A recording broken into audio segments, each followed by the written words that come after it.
At Your Excellency's request, I applied for special leave from the Bureau in order to make an investigation in your state.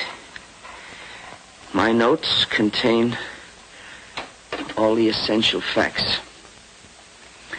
But my injuries make this transcription into a presentable manuscript painfully slow. When finally completed, I will submit the following as a full report on parole conditions which resulted in the release of dangerous criminals who at once returned to their lives of crime.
Governor Mallinson? I'm glad you got here, Mr. Hendricks. Nobody saw you, I hope. I don't believe so, sir. Good. Gentlemen, this is Mr. Richard Hendricks. Our host, the State's Attorney General, Mr. Whitmore. It's a pleasure, sir. Glad to meet you, Mr. Hendricks. My name is Hughes. Mr. Hughes? Our Commissioner of Metropolitan Police. Won't you sit over here, Mr. Hendricks? Thank you. Let me take your hand. What can I get you? Oh, a little ginger ale, if you please. Right. You know, Hendricks, all this secrecy may seem a little ridiculous to you, but you realize, of course, your identity must not go beyond the three of us in this room. It's only fair to warn you that our two previous investigators fared rather badly. We found one of them with enough lead in him to start a pipe factory. The other simply disappeared. Well, thanks for warning me. Oh, thank you, sir. You're welcome. Well, gentlemen, I left Washington in such a hurry that I wasn't given a very complete briefing on your particular problem. But offhand, I would say the trouble is in your parole board. During the past 6 months, prisoners of such low character have been paroled. I now suspect criminal conspiracy. Well, do you appoint the parole board, Governor? Yes, I do. Well, why not replace them? You see, those appointments are made for a period of 6 years, and nobody, not even the governor himself, can remove a board member for any reason other than proven malfeasance of office. I see. That kind of ties things up, doesn't it? Well, gentlemen, I've been figuring how to go about this investigation. Well, forgive me for pacing, Governor. I think better this way. As I say, I've been figuring how to go about this investigation, and I've come to the conclusion that I must pose as a parole violator. Oh, incidentally, does the name Richard Murdoch sound familiar to you? Richard Murdoch, he was in that payroll stick-up. His last job was the Milberg Trust Company holdup. Oh, yes, I remember now. Well, Murdoch was paroled and then quietly skipped the country. So quietly, in fact, that not even the grapevine has the information as yet. And you propose to assume the identity of Murdoch? That's right. Only I'll call myself Rick Carson, since Murdoch naturally would be using an alias. Now, as Murdoch, alias Rick Carson, I must become friendly with someone who has been through the parole mill in order to find out how his parole was engineered. Have you anyone in mind? No, but it should be someone whose parole was obviously bought. I figure that if someone pays for a parole, someone must receive the money. While you're working undercover as Richard Murdoch or Rick Carson. Carson, you'll have to avoid any contact with the police, even in an emergency.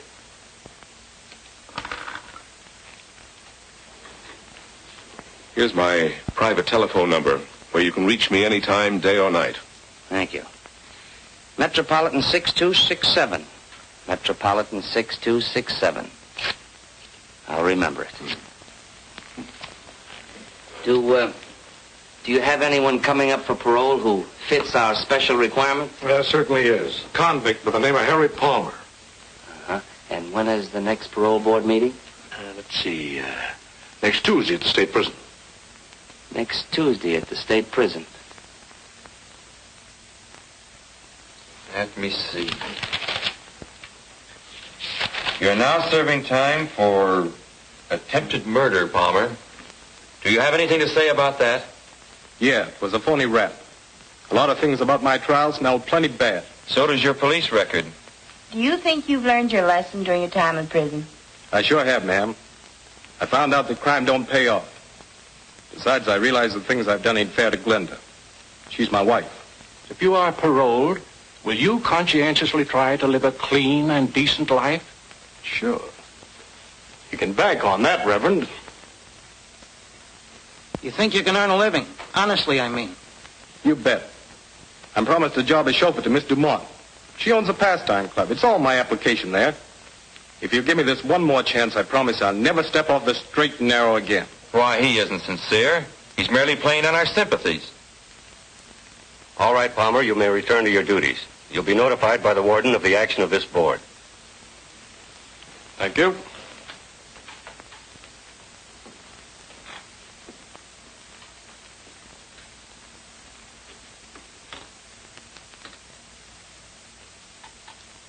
And I feel in my heart that Palmer is sincere. The poor man has never had a fair chance to rebuild his ruined life. Therefore, for the wife's sake as well as his, I favor paroling him. And what about you, Mr. Jones?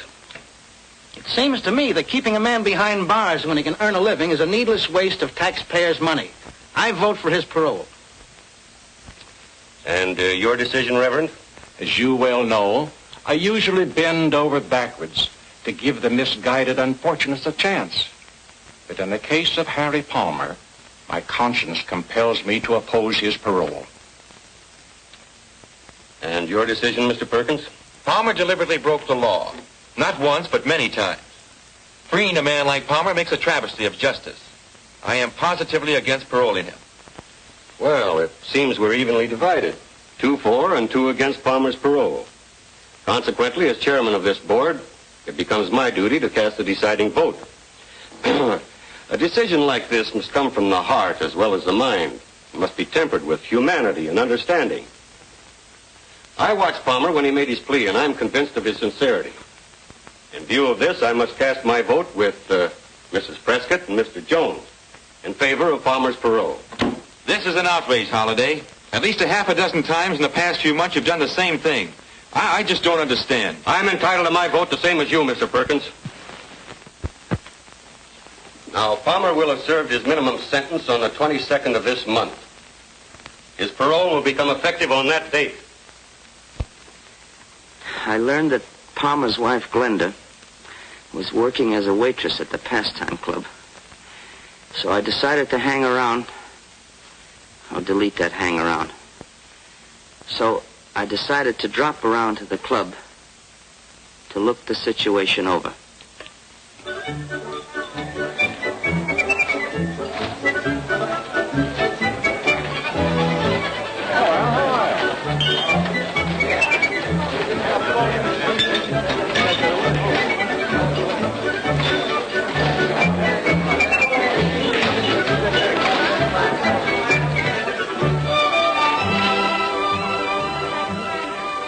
The Pastime Club proved to be a not too popular combination gin mill and cheap cafe. A hangout for a lot of undesirable characters.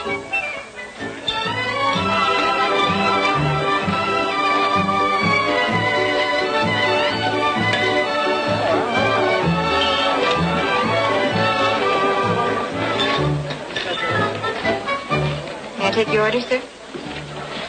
Can't make up my mind. I'm a little undecided between a hamburger and a ham sandwich. Take the ham sandwich. You got a deal. Coffee, too? Yes, black, please.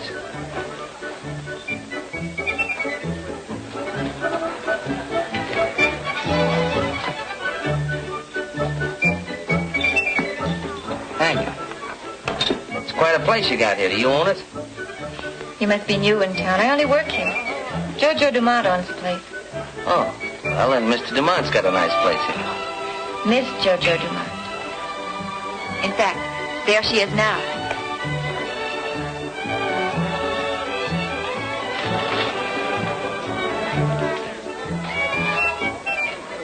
I learned from Glenda that the owner of the place was Jojo Dumont, a woman of striking personality who had her own apartment in the club.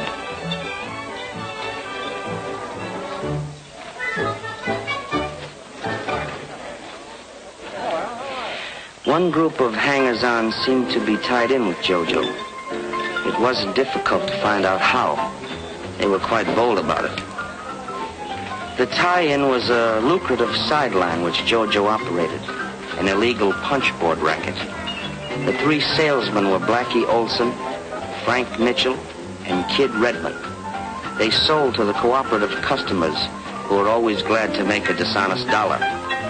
Duke Vigili, another of Jojo's willing workers, spent most of his spare time trying to cheat a slot machine. During his working hours, he called on the less cooperative prospects. For these, he had 3 convincing arguments, 2 hard fists, and a .45 caliber revolver. The straw boss of the outfit, Charlie Newton, dignified the job by calling himself manager. He tried to appear a legitimate businessman, but the only thing legitimate about Newton was a long police and prison record. Such were evidently the pals of Harry Palmer. They didn't trust me from the very first. However, during the 2 weeks until Palmer's parole, I managed to strike up a casual acquaintance.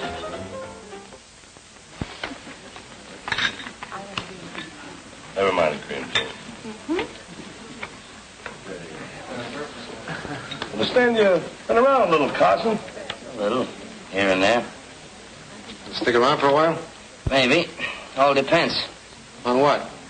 Maybe it depends on you, Newton. You run the joint. I thought you might have something in mind. Not a thing. Hey, boy. Besides, I'm only the manager. I don't own the place.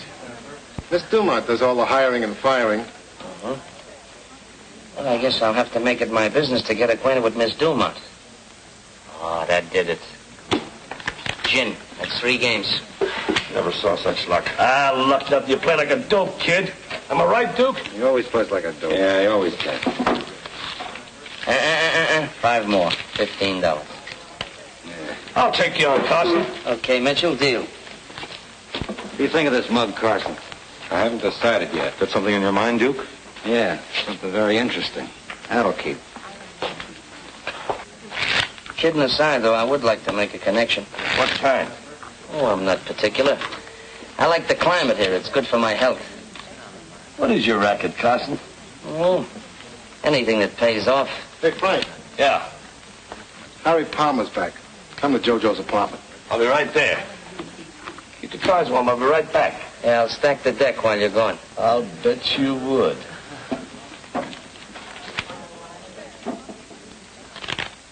I would have given a lot to know what was going on in Jojo's room.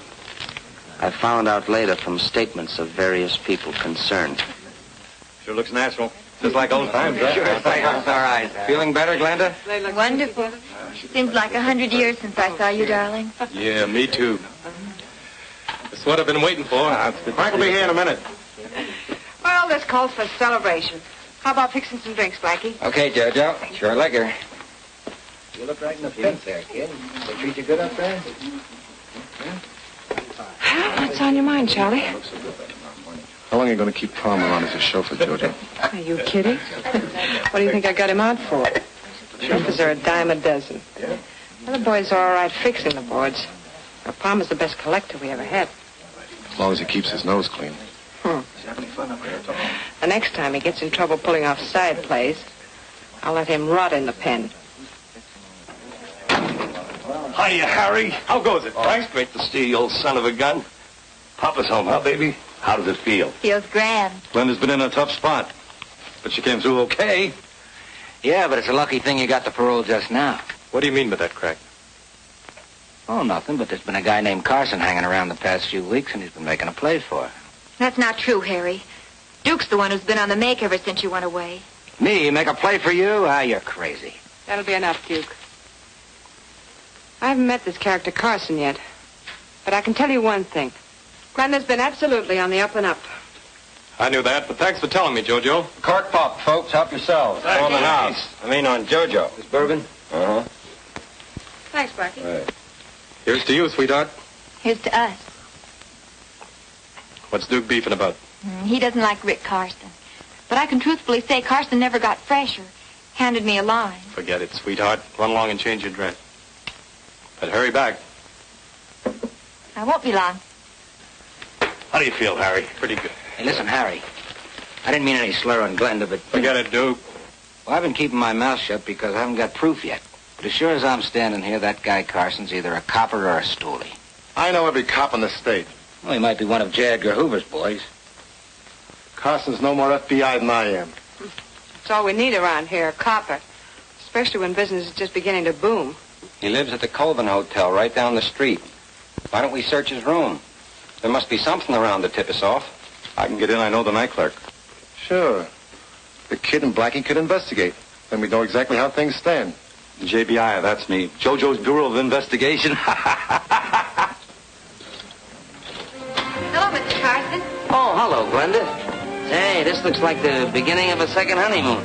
You like my new dress? Pretty sharp. Hope my husband will like it. Sure he will. Oh, here he is now. Honey, this is Rick Carson. Glad to see you, Palmer.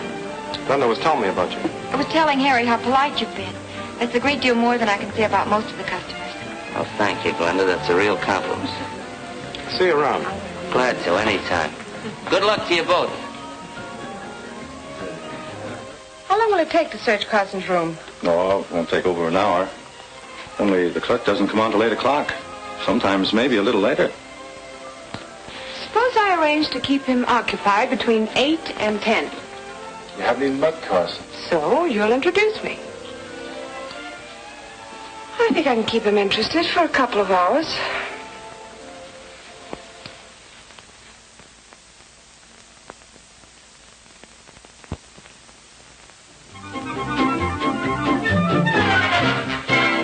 Oh, no more of those fast turns, please. Oh. This is station Turn that thing off. WSNO. The time, 20 minutes before 10 o'clock. We continue with... Oh, what time is it? I just announced it, 20 minutes to 10. I think I better be going, Jojo, before I wear out my welcome. Oh, no. The evening's still young. Besides, I think you're swell. I think you're a wonderful guy. Really. If you think I'm swell, you ought to meet my pal Monty. There's a real guy for you. Oh, I bet he ain't half as nice as you. What's his name? Monty Cooper. Oh, yeah, he said that. It's a nice name, Monty Cooper. Well, go ahead, call him up. Tell him to come on over. Oh, well, I couldn't do that. You see, Monty isn't in town. Oh, that's a shame. When's he coming back? Well, now, that all depends. Confidentially, Jojo, Monty's in prison. That's a shame. Poor Monty, locked up in the pen. Yeah. Well, forget I said anything. I talk too much. Oh, you can trust Jojo, honey. Yes, sir. Oh, fix another drink. I'll be right back. Yeah. Hello? Oh, hello, Mary. Oh, I'm so glad to hear from you. How you been getting along? Now listen, Jojo. We got the lowdown on that bird Carson, and we're on our way back. You better get rid of him. Oh, well, that's fine. I'll do that. Yeah, goodbye, Mary.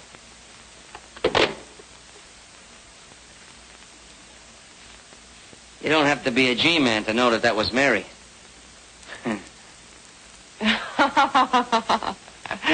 Oh, honey, you were listening. Yeah. Oh, no, I don't want any more tonight. Uh-huh. I can feel it coming. I'm about to be tossed out. You don't mind, do you? I'm beginning to get a terrific headache. I'll probably have one in the morning, too.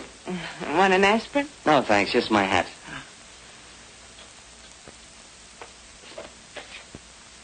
Thank you. Well, good night, Jojo. It was a swell evening. I I enjoyed it.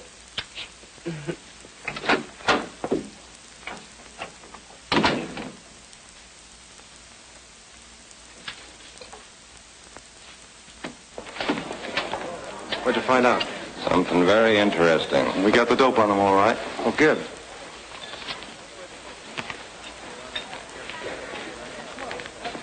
That is interesting. Hi, Rick. Oh, Rick. Hi. How you doing? How's everything? What's up, Duke? I don't know. Oh, hello, boys. Well, let's hear it. What's the dope on Carson? What do you think of that? His name ain't even Carson. Richard Murdoch. Age 32, date of birth 9/15/16, Detroit, Michigan, as dark brown. Occupation mechanic. Yeah, it had me puzzled for a minute or two. Then it came to me. This guy Murdoch and a pal of his, a fellow named Monty something. Monty Cooper? Yeah, that's it, Monty Cooper.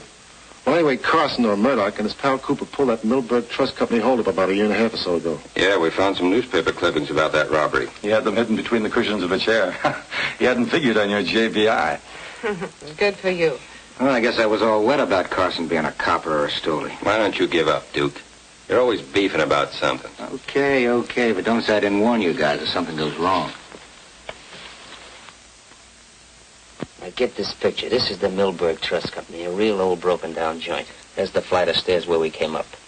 This is the vault here, a real old-fashioned camp. Well, those stairs made it a little tough because we had to back down them and we couldn't see who was coming up. Anyway, we come in here and there's all kinds of desks and places where you write out checks and so forth. There's quite a few people. Well, I heard them all over here in the corner. Keep them all together. Monty takes the cashier, forces them in over here, makes them open the vault. We open this little old-fashioned can, and what do you think we get? 50 G's. We back out of the joint and make for the car. 50 G's? Split two ways? Not bad. You see, Monty and I don't go in for big mobs. Hey, maybe you saw Monty up there. He was doing a heavy stretch. Yeah, I saw him almost every day. Talked to him a couple of times. But he didn't get overly friendly with anyone. Yeah, that's Monty, all right.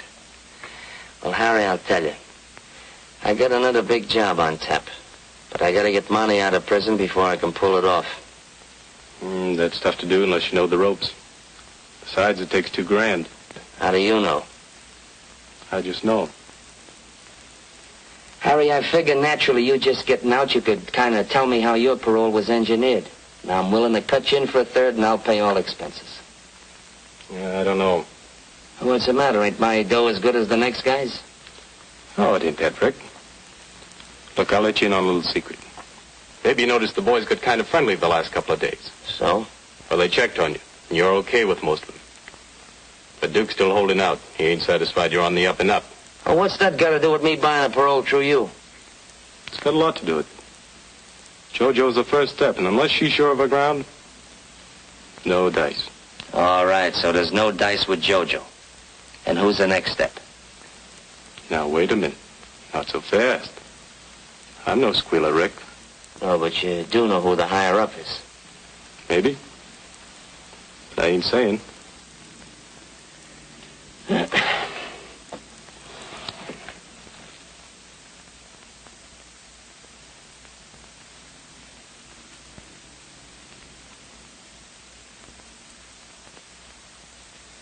Harry, let me ask you another question.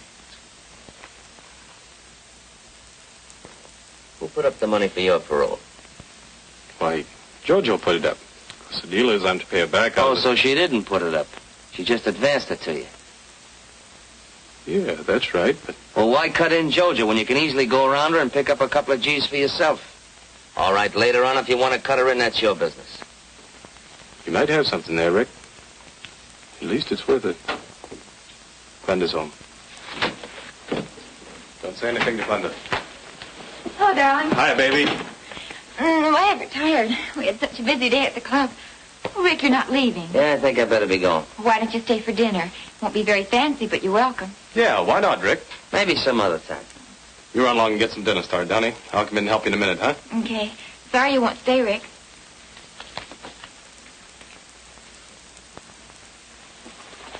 Can you get the $2,000? Harry, whenever I need a few G's, I don't let anything stand in my way. Get the dough.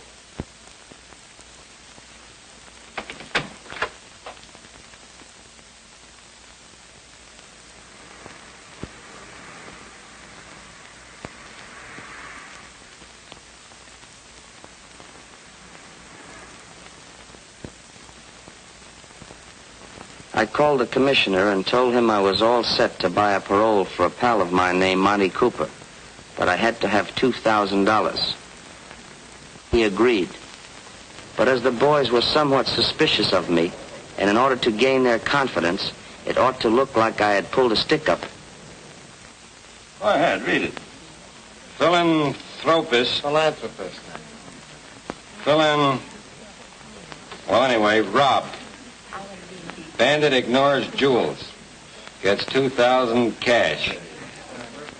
Neil Ingersoll, civic leader, was held up last night and relieved of $2,000 cash by a bandit who claimed he was not interested in jewels. Ingersoll, returning home at a late hour from an auction of Antiques. What's a diff? Which he had been attending, stepped out of his car outside his garage to find himself looking into the muzzle of a gun. That must have been Carson. What makes you think so? I don't think I know. The word passed through the grapevine that I'd pull that job. And the boys who hung out around the pastime club immediately started to accept me as one of the boys, as it were. Well, I turned over $500 to Palmer and went with him to make the contact for Cooper's parole.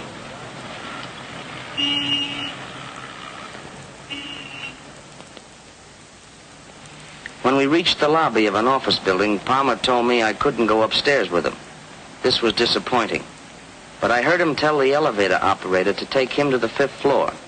So I checked the names of all the tenants on that particular floor. There were over 20.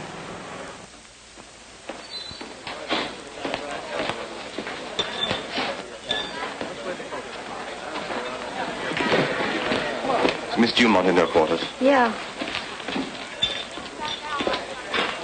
The jerk. Hello, Barney. Hello, Jojo. What's on your mind, darling? You seemed as cross as a bear when you phoned to say you were coming over. Somebody's talking too much around here. You mean me? I don't know whether it's you or Newton, but one of you is, and I don't like it. As a matter of fact, I won't stand for it.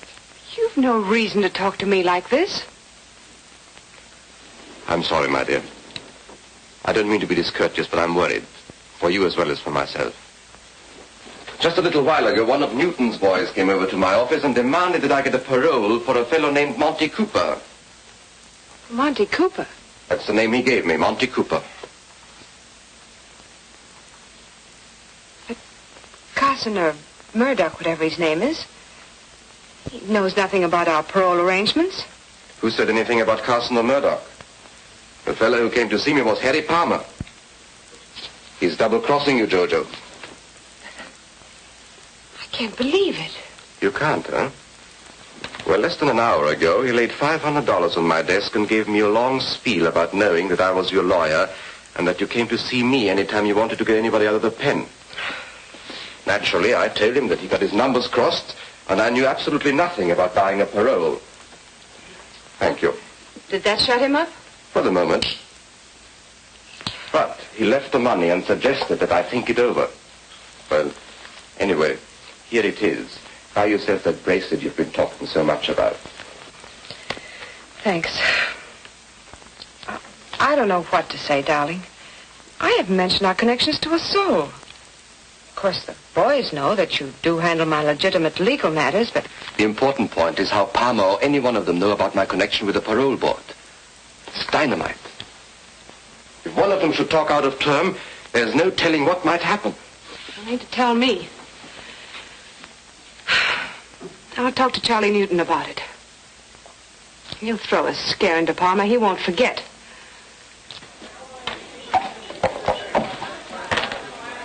4 aces and 2.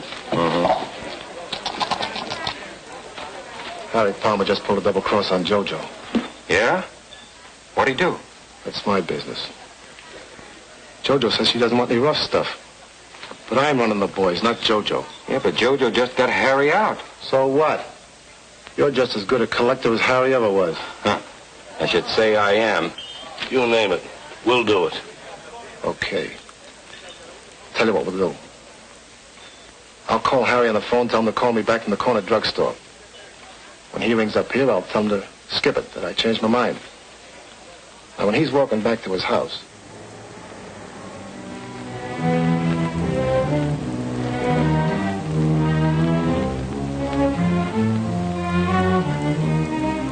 Hiya, Harry. Hi, Blackie. What's cooking? You'll find out.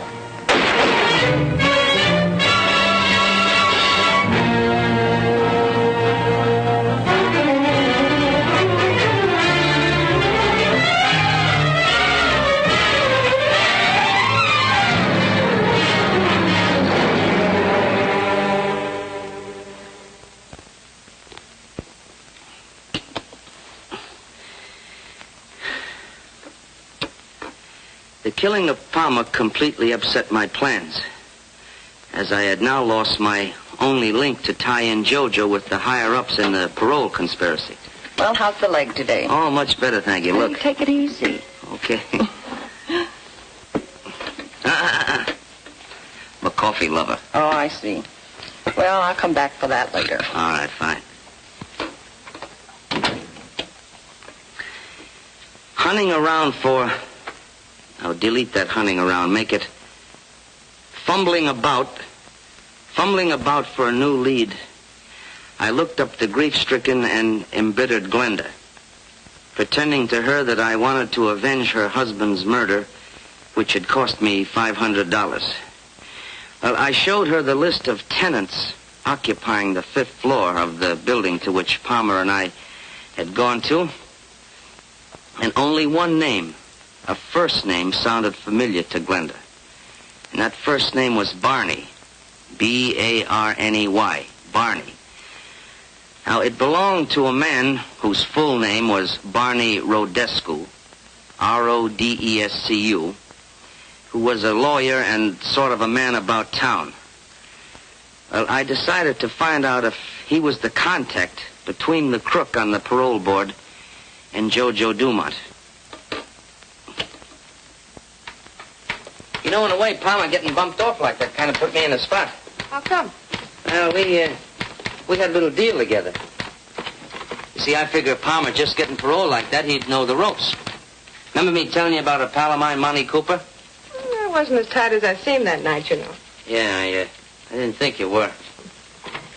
You say Palmer was trying to help you get a parole for Cooper?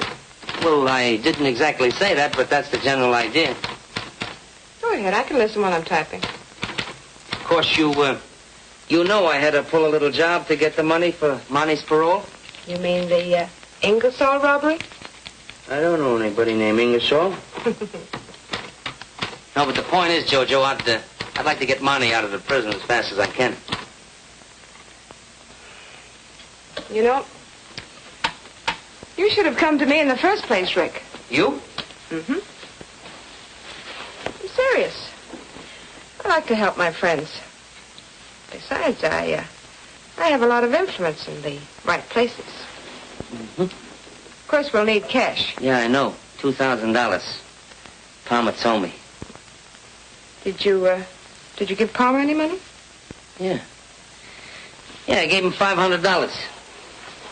And for you, here's another 1,000. Thanks. I like to have a receipt. Oh, sure.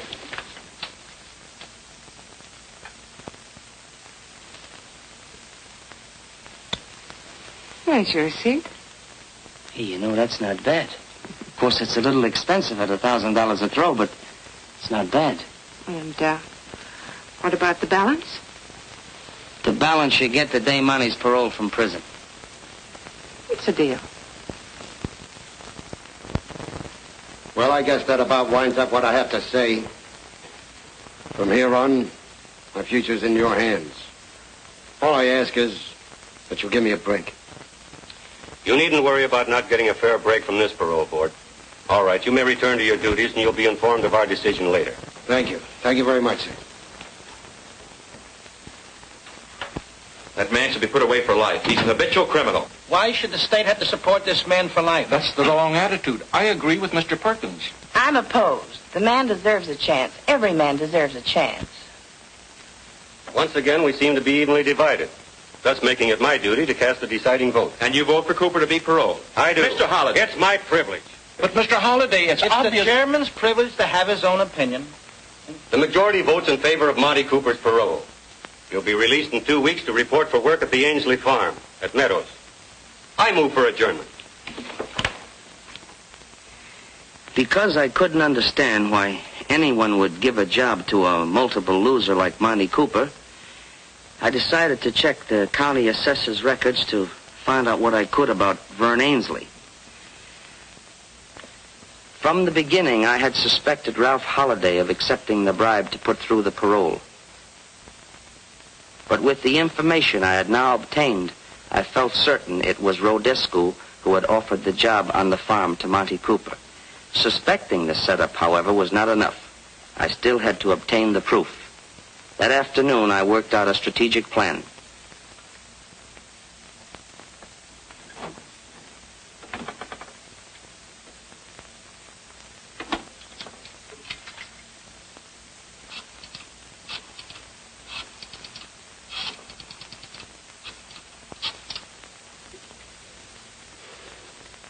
Hello. Commissioner. Commissioner, this is Hendricks. That's right. Hmm? Well, yes, naturally, Commissioner, I'm going out to the Ainsley farm. Oh, incidentally, I told the boys at the pastime club that I would meet Cooper out at the farm. But, Commissioner, there's just one thing, and I hope you won't let me down on this.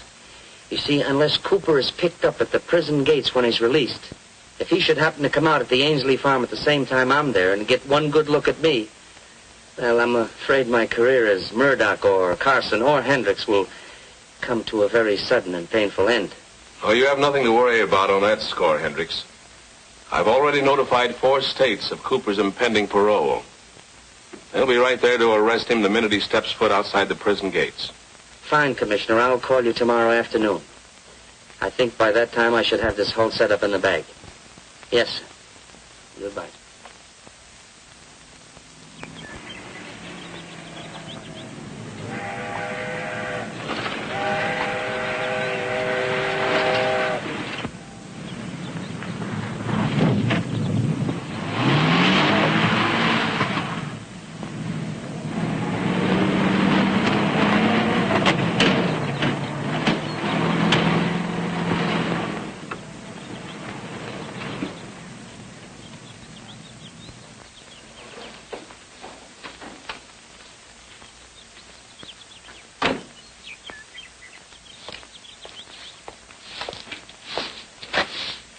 Ainsley? Hey! You Ainsley? What do you want? Looking for Monty Cooper. Who? Monty Cooper. He's supposed to be working here. Well, he ain't. Nobody here by the name of Cooper. Now, look, Ainsley, I happen to know that Monty Cooper was paroled to work on this farm. Who told you that? Well, after all, I'm a pal of his. My name is Carson. Rick Carson? Well, I'm pleased to meet you, Carson. I'm glad to meet a real pal of Monty's, too. You know, confidentially, I put up the dough to spring him. Yeah? Well, I guess you'll be right glad to see each other again. Yeah.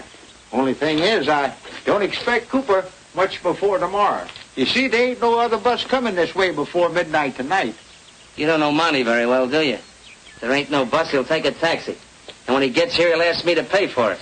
Well, you're welcome to hang around if you want to. I guess the boss won't care. Well, I thought you owned this place. Oh, I sold out a couple of years ago to a fellow named Rodescu, a young lawyer from town. Uh-huh. Well, tell me, does this Rodescu, does he come here very often? Mostly weekends. Him and a lady friend. They do a lot of riding. By the way, I'm expecting them this afternoon sometime. You make yourself to home. I got to get the horses ready. Up to you, Carson. Yeah. I hadn't figured on Rodescu visiting the farm. I realized his presence might have set my plan, but I had to take the gamble. So I waited until Ainsley had disappeared. I had brought along an instrument which the commissioner of police had provided, and taking advantage of Ainsley's absence, I decided to make use of it.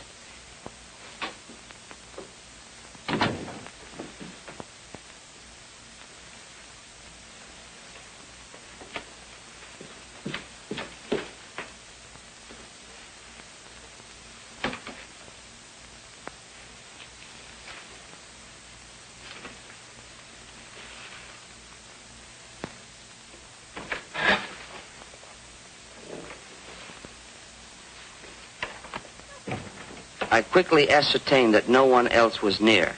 I fixed in my mind the details of the room and then found a suitable place in which to conceal the precious instrument.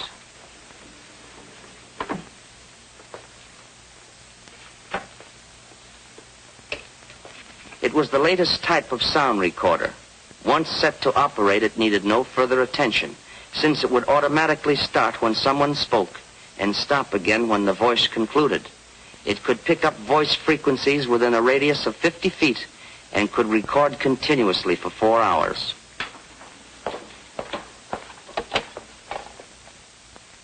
Hello, get me Metropolitan 44244.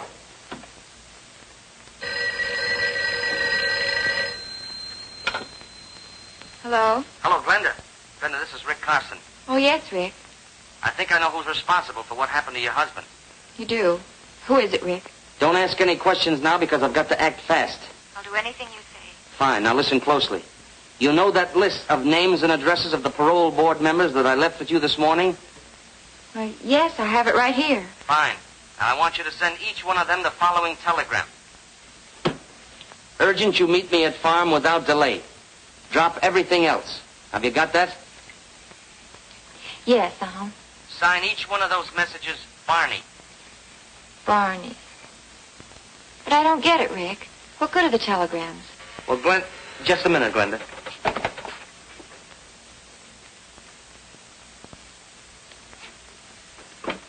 Okay, Glenda. What do you expect to accomplish by doing this, Rick? Look, I can't explain now, but there's just one more thing. When you phone that telegram into Western Union, tell them you're Miss Bruce. She's Rodescu's secretary. I understand. Fine. Now, don't lose any time. When I get back to town, I'll come over and explain everything. Yeah. Goodbye.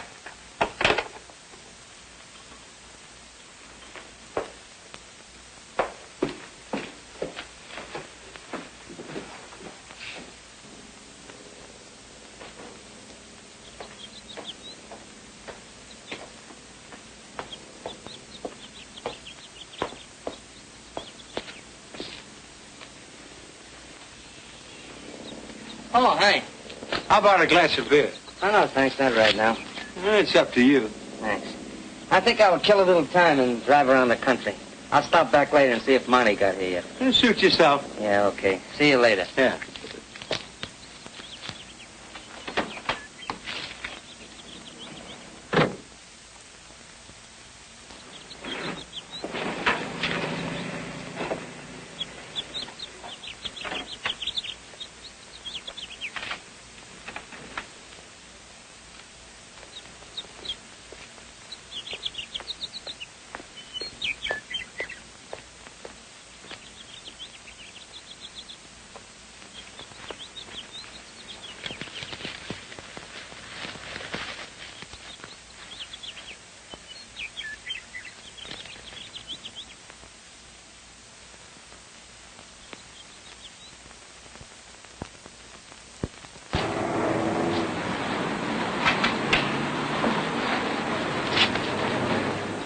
So long, Cooper. Take it easy. Yeah. You too, Screw. Good luck. Hey, Cooper. We've been waiting for you. Yeah, what for? We want to take you along with us. Who are you and what do you want with me? We're pals of Murdoch. Oh, that's different. Sure, we're taking you to see him. Oh, no, not me, boys. I'm slated to report to a place called Ainsley's Farm in Meadows. And I gotta go there before I do anything. Well, that's just where we're going. Murdoch's waiting for you there right now. He is? And he's mighty anxious to see you. Well, I'm mighty anxious to see him. Where's your car? Over there. Okay, let's go.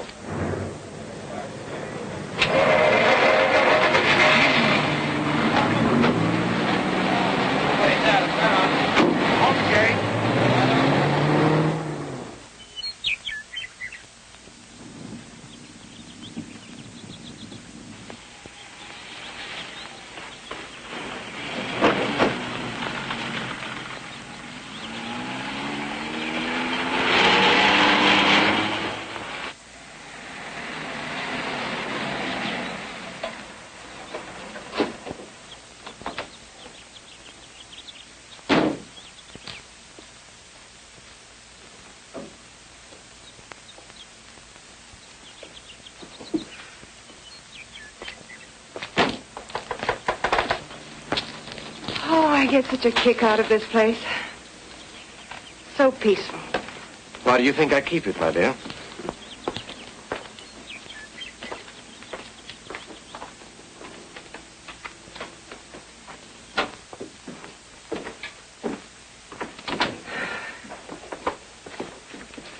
Frank, put Miss Dumont's luggage in her room and leave mine in here. Right. I'll take it. Thank you.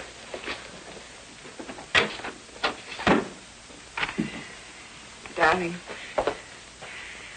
it's so good to be with you. Everything's okay. Oh, thank you, Frank. Olive complains to me he'll have some beer on ice. Feel like something to eat? No, thanks. Just a cup of coffee a little later. How about a canter over the countryside? Oh, let's relax for a little while. Later, maybe, huh?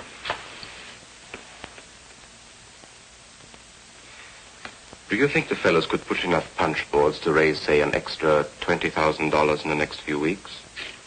They might, by putting a little extra pressure on their customers. Then I think they should. A powerful anti-racket committee is being organized to run us, among others, out of business. And a little extra money wisely spent might help considerably. I'll see that Charlie Newton starts them out on it Monday morning. Good.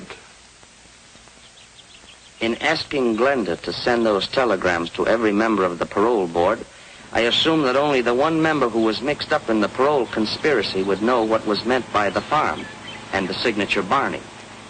Well, just at dusk, I had the keen satisfaction of knowing that my plan had worked. I had sent those telegrams in the hope of tricking Ralph Holliday into exposing himself. Holliday was driving that coupe. But instead of trapping one member of the parole board, I had caught two. But Titus Jones arrived in the car with my primary suspect.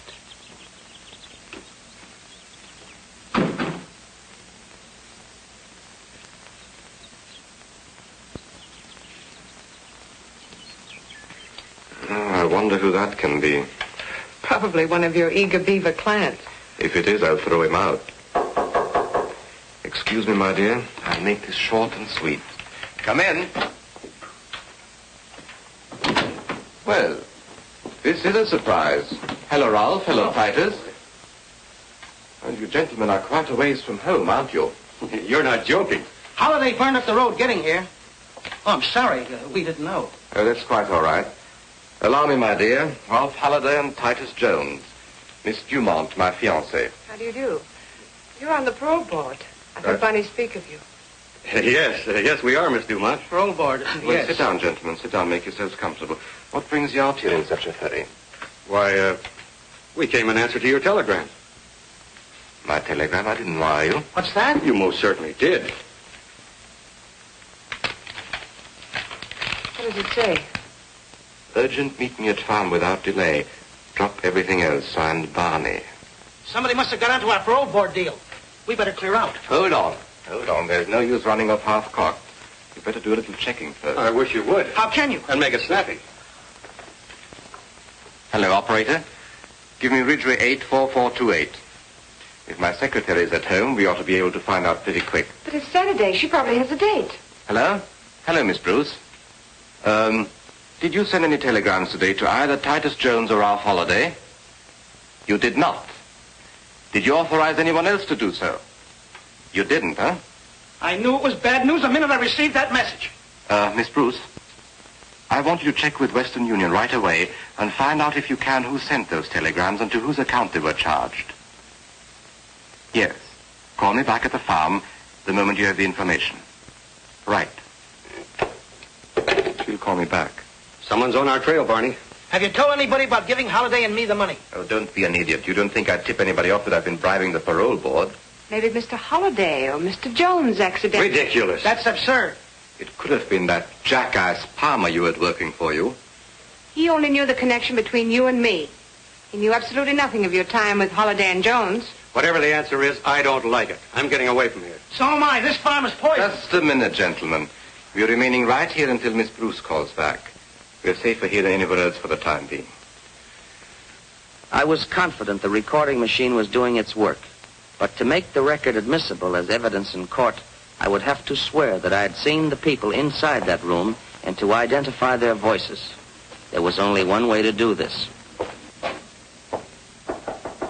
Who can that be? Where can we hide? Relax, gentlemen. Come in. Oh, I'm sorry to bother you. I'm looking for a friend of mine. What makes you think he's here? Well, I was told he would be. My name is Carson. Oh, it's Rick Carson, darling. Let him come in. You needn't worry about him. Come in.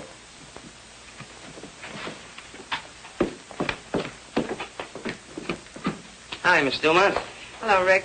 So you're Rick Carson, or Richard Murdoch, hmm? That's right. But I don't think I've had the pleasure. Who's the friend for whom you're looking? Name is Monty Cooper. I was told he was to be paroled today to work on this farm. This is Mr. Barney Rodescu. Mr. Rodescu? Pleasure, sir. Mr. Holliday? Mr. Holliday? Hello. Mr. Jones. Mr. Jones. How do you do? Tell me, Carson, how did you get here? I didn't hear you drive up. Oh, but I didn't drive up. I parked my car down the road. Why? Well, I don't like lengthy explanations, but... You can speak freely, Rick.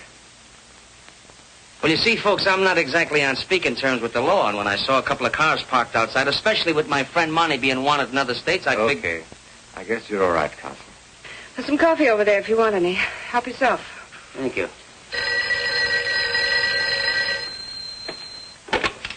Hello? Yes, operator. Must be my secretary calling me back. Yes, Miss Bruce.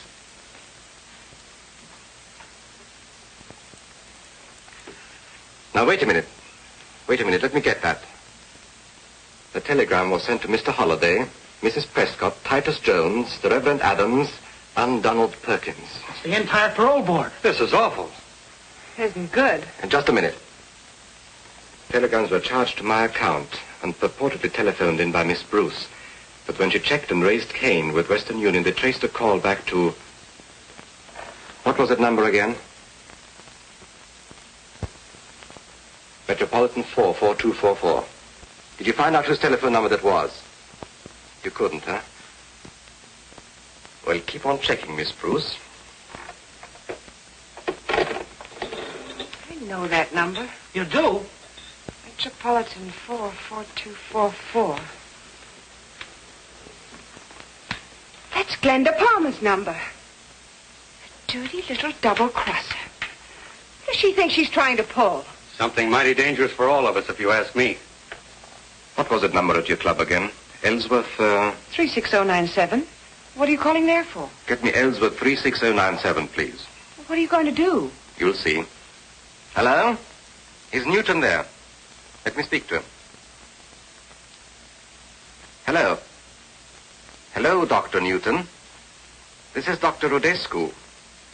I want you to call on Glenda Palmer. Please, Barney, let's not get in deeper than we are. I want you to give her the same treatment that you gave her husband. Yes, it is a matter of life and death. Thank you, Dr. Newton. Killing Glenda isn't going to help. I'll get rid of her or anybody else who double-crosses me. Yes, that's right. Those states were notified in plenty of time to pick up Cooper on his release from prison.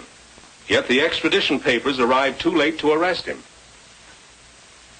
Any report on Cooper yet, Captain? Hold it a minute. He was picked up by 3 men who took him away in a car. After that, there's no report. Well, Cooper must be someplace. We've got to prevent him from reaching the Ainsley farm. Go ahead.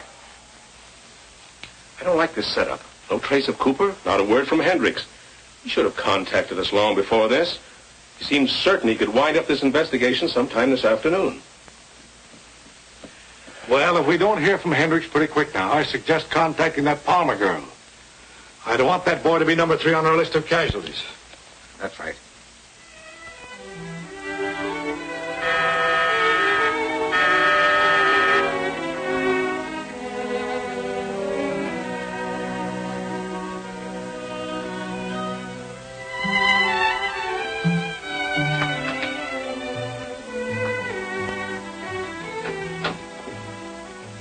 Hello, Glenda. Oh, hello. I was expecting somebody else.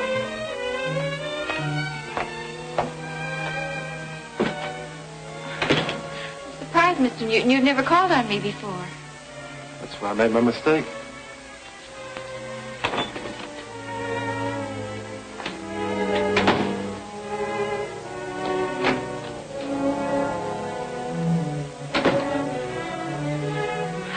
can't invite you to stay. I was expecting someone. He should have been here before now. Well, it's a shame he's late. Now when he gets here, he won't find you at home. What do you mean? You're going out, Glenda. With me. No, I couldn't. Well, after all I told you, I'm expecting someone. Get your coat. Please go. Get your coat. Shut your trap.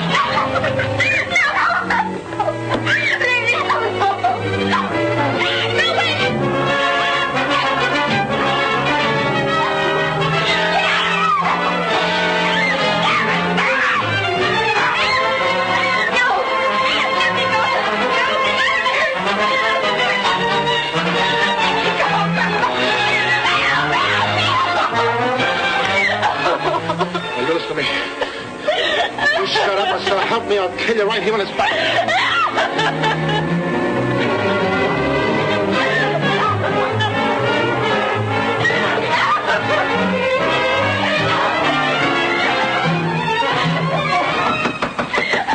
Mrs. Palmer, what's the matter in there? This is Mr. Brown, the manager. Open the door and let him in.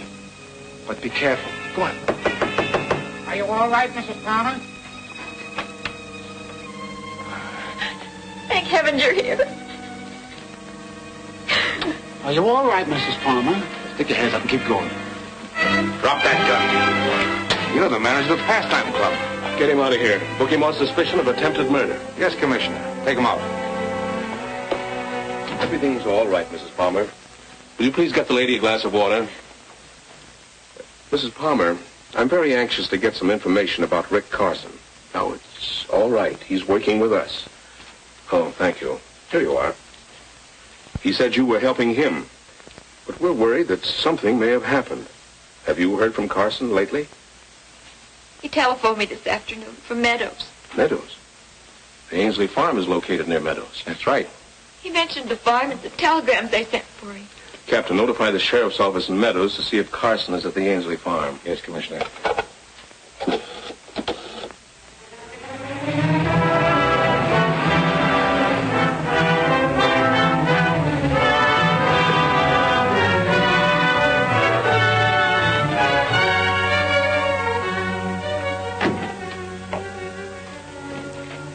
Jojo's here. I wonder who that other car belongs to. Never saw it before. We'll say hello and show him you're okay, because then we'll take a run into town. Fair enough. Well, Dr. Newton ought to have finished his treatment of Glenda Palmer by now. Quite a joint you got here. Well, we picked up Cooper, and here he is. Hiya, gang. Well, where's that old son of a gun Murdoch or Carson, whatever he calls himself now? What's the matter, Monty? Don't you recognize your old pal? You know, I didn't at first, but I sure do now. You're the guy who shut it out with me and a pal up in Wisconsin. It was you who put a slug through it. You're a federal agent. What did I say? That's right, I am a federal agent. And there's one thing they teach us, and that's how to use a gun. And the first one that makes a move gets it. Oh. I warned you, Mitchell. Anybody else? You see, the reason Cooper knew I was a federal man is because I once put him in prison. The very same prison that you very loyal citizens got him out of today. Looks like I'm going to have to put him back in again. But this time I'm going to give him a lot of company. I'm going to put you all in with him. But right now, ladies and gentlemen, I'm afraid I have to leave you. But I'll make you a promise. I'll be back again. Nice work, Ainsley. Just in time. I heard you shout. I figured something was wrong. Shut up and follow mine. Stop the Put him in the chair. He'll be more comfortable here. Here you are, Carson. Here's some water for you. Now speak. All right, Carson. Who put you on our trail? Well, I suppose we'll have to teach him how to speak. That's lesson number 1. He's stubborn. He'll need more than that. Ready to talk yet? Hit him again. We'll make him talk. Why don't you shoot him and get it over with? Just a minute. We'll try once more. If he doesn't talk this time, he'll get a one-way ticket to the bottom of the river. All right, Carson. This is your last chance. Tell us just how much you know. You better talk fast and to the point.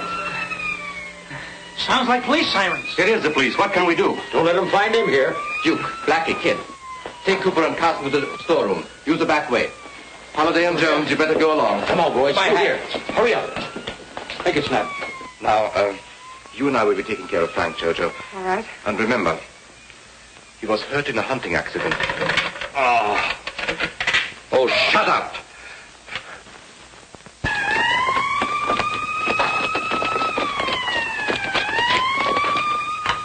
Come on, fellas.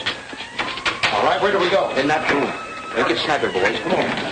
No time to lose. Right in here.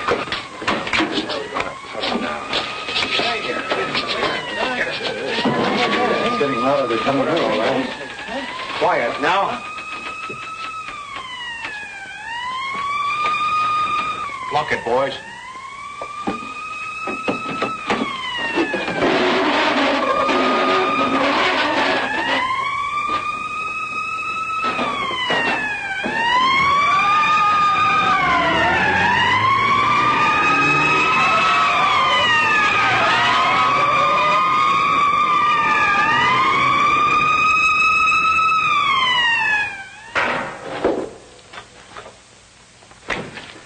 All of you and Al will go with me. The rest of you look those cars over and see if you can find anything out here. Come on.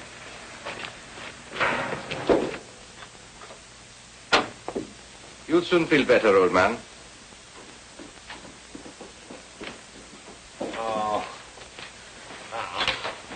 What's the trouble here? My guest was hurt in a hunting accident. We called a doctor.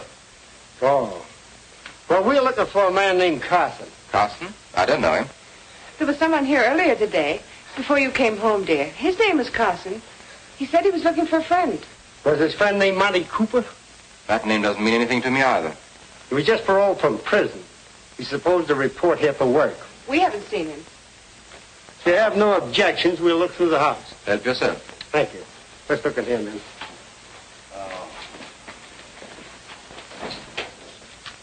Jim, you go up there.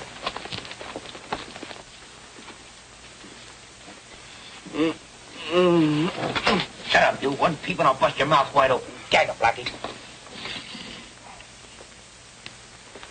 Thanks for your cooperation. I hope the doctor gets here soon. Good night. Good night.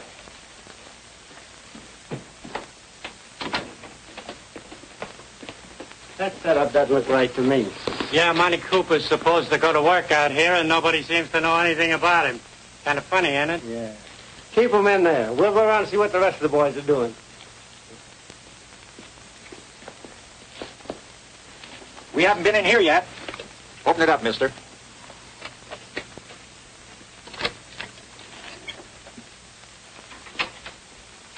All right, boys, look it over. Kind of stuffy in here.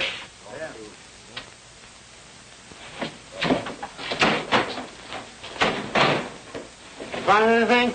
No sign of Cooper or Carson so far. I'll make a thorough search.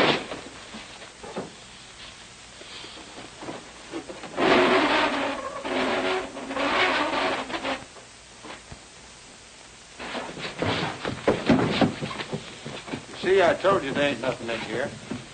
That just about winds it up. Well, if Cooper shows up, I'll be glad to let you know. Okay, let's go, men.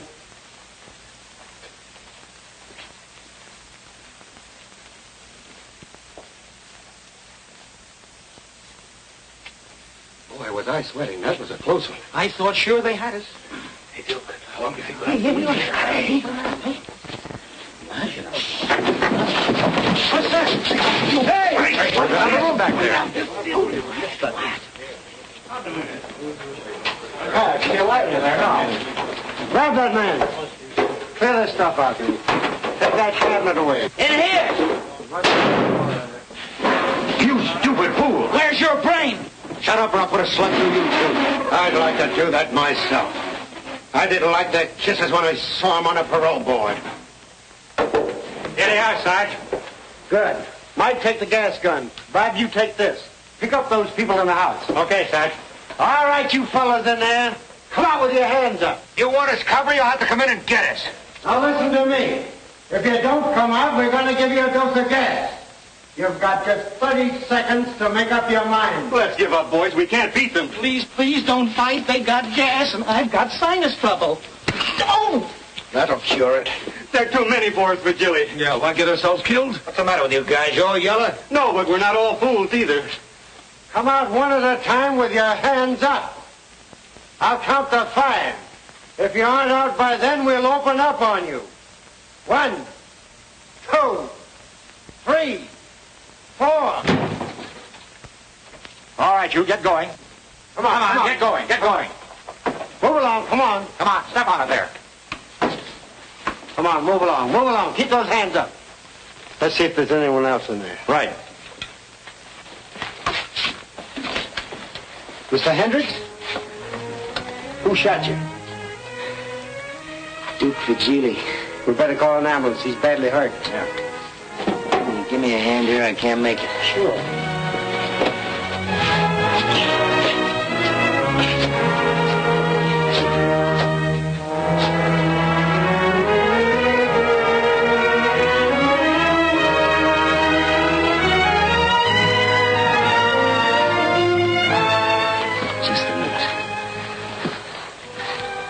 Well, Duke, I told you I'd see you again.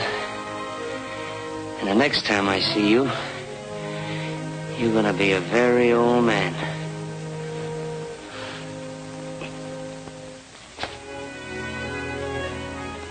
Oh, yes. Getting along real fine. Another week or so, I'll be able to go out dancing again. That's wonderful. Here you are, Mr. Hendricks. Oh, thank you, Mary. Oh, Mary's my favorite nurse. I can believe that. Now, if it wasn't for her, I'd probably still be lying in bed. Thank you, Mr. Hendricks. God bless you. Well, here's my completed report, Mr. Whitmore. It took quite a long time to finish it, but I hope it accomplishes what the governor desired. Well, I'm sure it will be, Carson. I mean Murdoch. You mean Hendricks. That's